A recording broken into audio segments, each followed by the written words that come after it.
Hi all participants of International Conference. I am Rita Meutia from Universitas Negeri Medan, Indonesia, would like to present my paper entitled Linguistic Landscape in Tanjungbalai.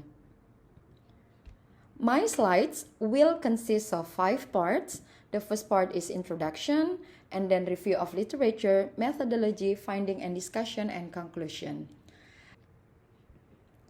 Linguistic landscape is a study of display language in public spaces covering pamphlets, banners, billboards, names of buildings, names of shops, names of roads, name of streets, name of parks or garden, and public transport. Linguistic landscape can show evidence of what languages are becoming locally relevant, and it also can show evidence of the presences or roles of different languages through history. Those assumptions were stated by Hall in 2009, and then Kasanga in 2012, Jem in 2013, and Ramamoti in 2002. Since Tanjungbalai is multi-ethnic, and it also has a very terminal with services to Port Klang, Malaysia, and City Island of Singapore, signboard in those public spaces might be written in Malay, Bataknis, it is one of local languages in North Sumatra, Medan, and then Chinese, Bahasa Indonesia, or English. Thus, the signboard found in Tanjungbalai, especially in public spaces, might be monolingual, bilingual, or multilingual. So, the objectives of my study are: first one, to know the dominant language used in the text of public spaces in Tanjungbalai. The second one, to know the motives behind the use of Bahasa Indonesia, foreign language or local language in the text of public spaces in Tanjungbalai. And the third one, to know language policy or planning taken or applied by local government of Tanjungbalai to respond to the phenomenon of the linguistic landscape. Now, let me continue to the next part of my slide. It is review of literature. Generally, linguistic landscape has 4 concepts. They are the description and analysis of the language situation in a certain country, the social context in which more than one language is present, the description of the history of languages or different degrees in the knowledge of languages, and the indication of the spread and boundaries of dialect. Linguistic landscape is restricted to 3 scopes. The first one is the use of language in its written form in the public sphere. The second one, language in the environment and image displayed and exposed in public spaces, and any visible displays of written language. It is called as a sign, as well as people's interactions with these signs as the representation of language in public spaces. Then, at least there are 3 benefits of studying linguistic landscape. The first one, linguistic landscape can be used as a reflection of the role played by language in society, and it can help society to gain insight into aspects of linguistic diversity that symbolize the multi-layered and multilingual context of late modern society, and it can be used as a combination of traces of human social activity. Linguistic landscape has 2 categories, top-down and bottom-up. Top-down refers to state or local government signs which reflect specific language policy. Public institution nameplates, public signs of general interest, public announcement, and signs of street names are some examples of top-down category. While bottom-up category refers to private signs, they are influenced by language policy but mainly reflect individual preferences. Shop signs, private business signs, and private announcements are some examples of bottom-up categories. The analysis of linguistic landscape consider the language or languages used in the sign, the type of establishment where the sign is located, the size of the font used, the order of languages on multilingual signs, the relative importance of languages, and the material of the signs. Next, methodology. This study is a qualitative study using observation technique. 182 science boards, including 19 nameplates of public institutions, 9 public signs of general interest, 18 public announcements, 91 shop signs, 17 private business signs, and 28 private announcements were observed in this study. To collect the data, the researcher used camera and field note. To collect the data, the researcher used 3 procedures. The first one by presenting the proportion of occurrence of Bahasa Indonesia, foreign language, and local language. Then, the researcher classifying the data based on top-down and bottom-up categories. And at last, the researcher classifying the data based on monolingualism and bilingualism.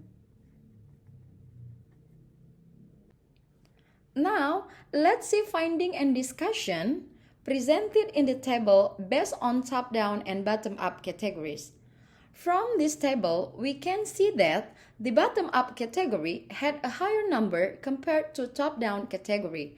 This finding implied that, first, linguistic landscape in Tanjungbalai was dominated by shop signs, private business signs, and private announcement. Second, the state or local government was less active in promoting their feature program.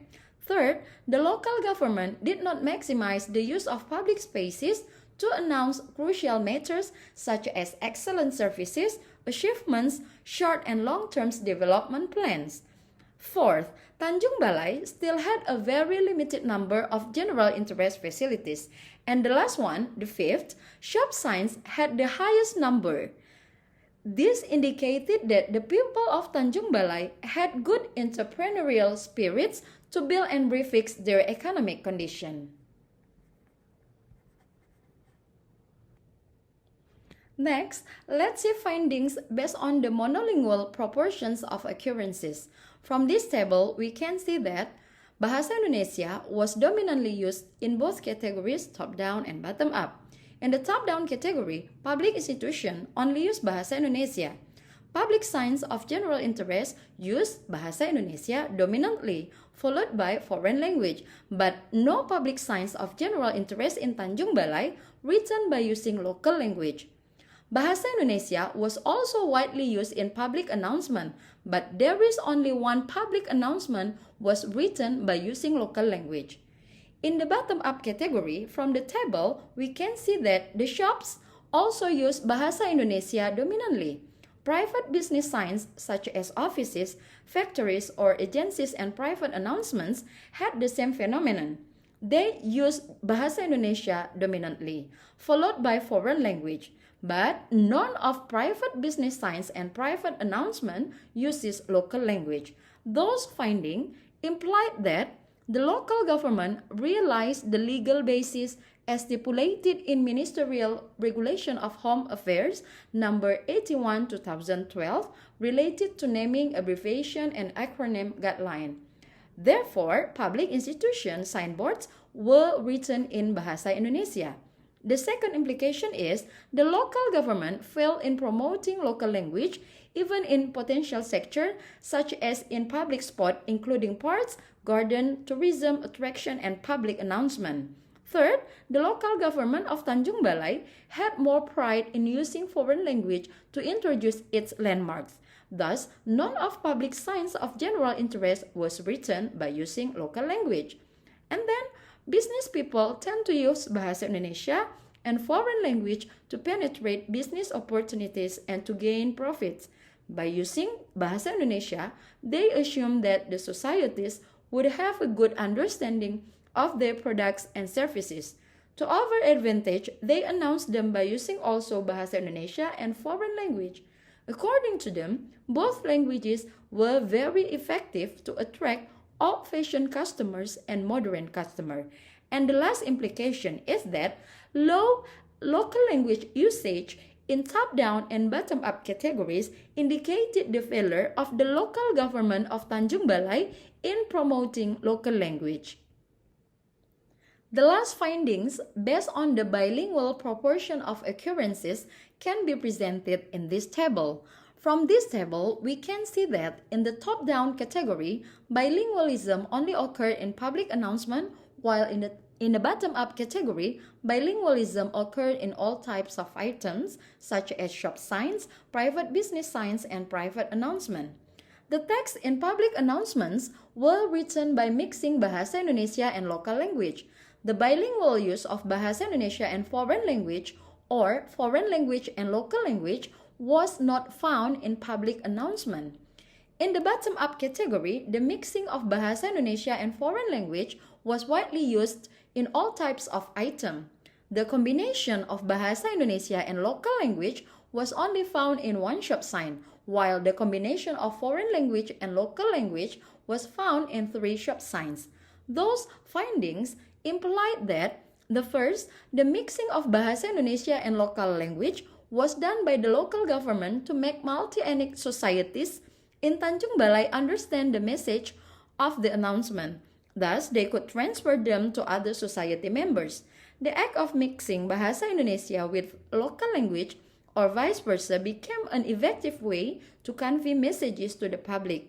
Consequently, the bilingual use of Bahasa Indonesia and foreign language or foreign language and local language was not found in public announcement. Second, for business needs, business people tend to use bilingualism, Bahasa Indonesia and foreign language, to promote their products and services. They use these combinations to modernize their language style.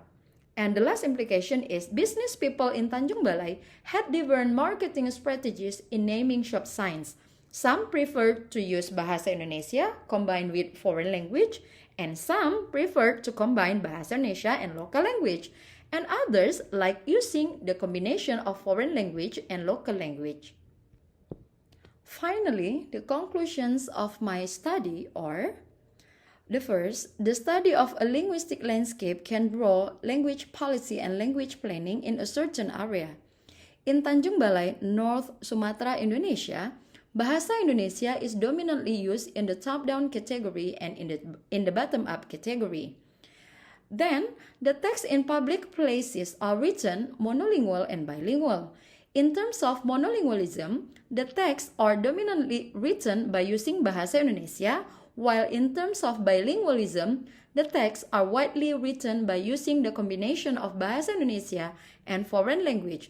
These findings imply that, on one hand, the local government of Tanjungbalai has realized ministerial regulation of Home Affairs No. 81/2012 related to naming abbreviation and acronym guideline, and Act No. 24/2009 related to the use of Bahasa Indonesia as official and state language in naming building, streets, apartments, settlements, institutions, trade centers, trademarks, business factories, schools, political parties, and corporations.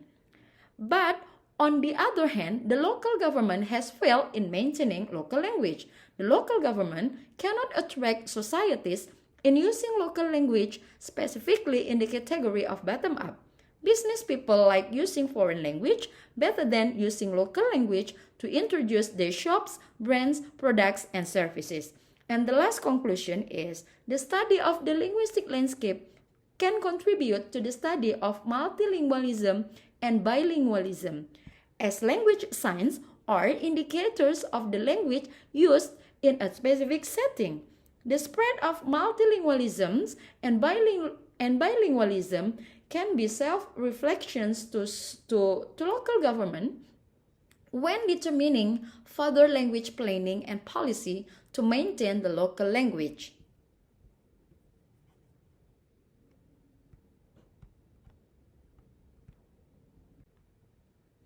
I think that's all, everyone. See you next year.